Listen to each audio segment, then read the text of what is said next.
Halo, Shalom. Kembali lagi bersama saya Angelina Bartolone dengan NPM 1215-5201-210010. Saya dari kelas A. Di sini saya akan menjelaskan materi tentang kerangka kerja dan paradigma interaksi.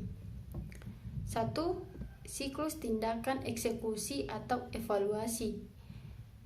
Donald Norman 1990 dalam bukunya yang terkenal The Dancing Over Everyday Things menyajikan suatu konsep yang memegang peran sangat penting bagi perancang untuk dapat memahami konsep IMK dengan lebih mudah. Kerangka kerja untuk memahami interaksi. Kerangka kerja pada dasarnya adalah sebuah struktur yang digunakan untuk mengonseptualisasikan suatu sistem. Dengan kerangka kerja yang tepat, perancang dapat mengonseptualisasikan ruang persoalan secara menyeluruh dan tidak hanya sekedar hasil pencampuran komponen-komponen terpisah, meskipun secara bersamaan dan kemungkinan mereka juga mampu menciptakan suatu ruang kerja dan sekelompok perkakas interaksi. Tujuan langkah tindakan. Tujuan langkah tindakan bertujuan untuk memformalisasikan pertanyaan-pertanyaan selama proses perancangan interaksi. 1. Menentukan fungsi suatu peranti. 2. Menentukan tindakan yang mungkin dilakukan. 3. Menentukan pemetaan antara keinginan dan pergerakan fisik. 4. Melakukan suatu tindakan. 5. Menentukan apakah sistem berada dalam status yang diinginkan. 6. Menentukan pemetaan dan status sistem ke interpretasi. 7. Menentukan status sistem saat ini. Jarak pemisah eksekusi. Jarak pemisah eksekusi artinya kesulitan yang dihadapi pengguna dalam menyelesaikan suatu tugas. 1. Aspek selama eksekusi. 2. Evaluasi berlangsung. Jarak pemisahan eksekusi dan jarak pemisahan evaluasi, seperti gambar yang kita lihat. Jarak pemisahan evaluasi artinya tingkat kesulitan yang dihadapi pengguna untuk mengartikan sistem, seberapa jam artefak yang dimiliki antarmuka untuk mendukung pengguna untuk memprestasikan status sistem. 2. Kerangka kerja interaksi. Kerangka kerja interaksi terdiri atas 4 komponen utama. 1. Sistem, menggunakan bahasa mesin. 2. Pengguna, menggunakan bahasa tugas. 3. Masukan, menggunakan bahasa masukan. 4. Keluaran, menggunakan bahasa keluaran. Terdapat 3 bagian penting. 1. Model konseptual atau model perancang. Model yang diciptakan oleh perancang ketika mereka merancang sebuah sistem. 2. Gambaran sistem. Sistem diciptakan untuk perancang yang sesungguhnya dilihat oleh pengguna. 3. Mode mental. Model yang diciptakan oleh pengguna ketika pengguna berinteraksi dengan suatu sistem. 2. Pemetaan. Konsep pemetaan menjelaskan tentang bagaimana pengguna menghubungkan satu benda dengan benda yang lain. Pemetaan merupakan suatu bagian integral dan cara orang berinteraksi dengan lingkungannya.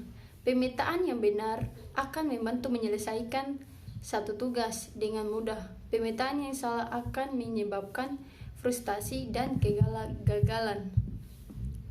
B. Mengatasi kompleksitas. 1. Model mental.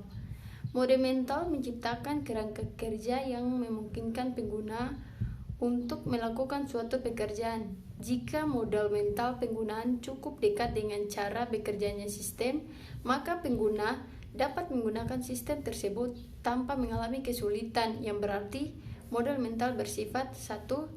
Tidak ilmiah, berdasarkan perkiraan asal tebak. 2. Tidak lengkap, tidak menjelaskan sistem secara keseluruhan. Dan yang ketiga, tidak stabil, bukan formulasi yang nyata, tetapi berkembang dan beradaptasi dengan konteksnya. 4. Tidak konsisten, tidak membentuk kesatuan yang utuh atau sering tidak kompatibel satu dengan yang lainnya. Dan yang terakhir, 5. Personal, bersifat unik setiap individu sehingga tidak bisa diterapkan secara umum. 3. Jarak semantik dan artikulator.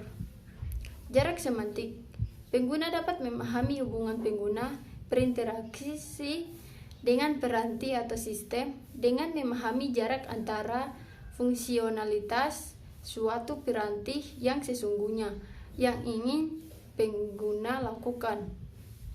Jarak artikulatori, aspek lain yang bisa amati adalah jarak antara kenampakan fisik suatu piranti dengan fungsi yang sesungguhnya. 4. Affordance. Affordance dibuat setiap saat, termasuk dalam dunia komputer, sebagai contoh permukaan layar tampilan, tidak hanya untuk menginterpretasikan tindakan pengguna, tetapi juga penting bagi pengguna untuk memahami perilaku antarmuka. C. Paradigma interaksi. 1. Antarmuka berpusat pada implementasi. Antarmuka berpusat pada implementasi sangat banyak dijumpai di kalangan industri komputer. Antarmuka ini diekspresikan dalam bentuk atau cara dibentuk. Tingkat keberhasilan penggunaannya bergantung pada seberapa jauh pengguna memahami cara bekerjanya program. 2. Antarmuka metaforik.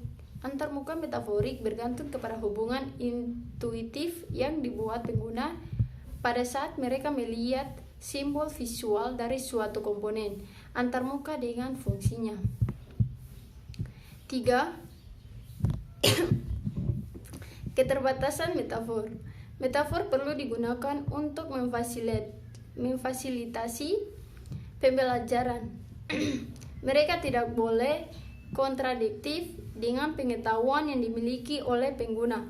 Jika perancang menggunakan metafor yang tidak sesuai dengan apa yang diharapkan oleh pengguna, tidak hanya perancang yang gagal memanfaatkan keunggulan metafor, tetapi juga membuat bingung pengguna dan menciptakan frustasi yang tidak beralasan. 4. Antarmuka idiomatik.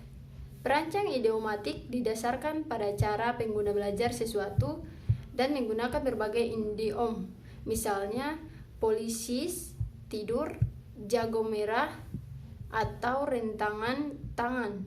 Antarmuka idiomatik memecahkan persoalan-persoalan yang tidak dimiliki oleh kedua paradigma di atas dengan tidak terfokus kepada pengetahuan teknis atau intuisi tentang bagaimana suatu benda berfungsi. Demikian hasil penjelasan dari video saya, kurang lebihnya mohon maaf. Semoga bermanfaat bagi kita semua. Shalom.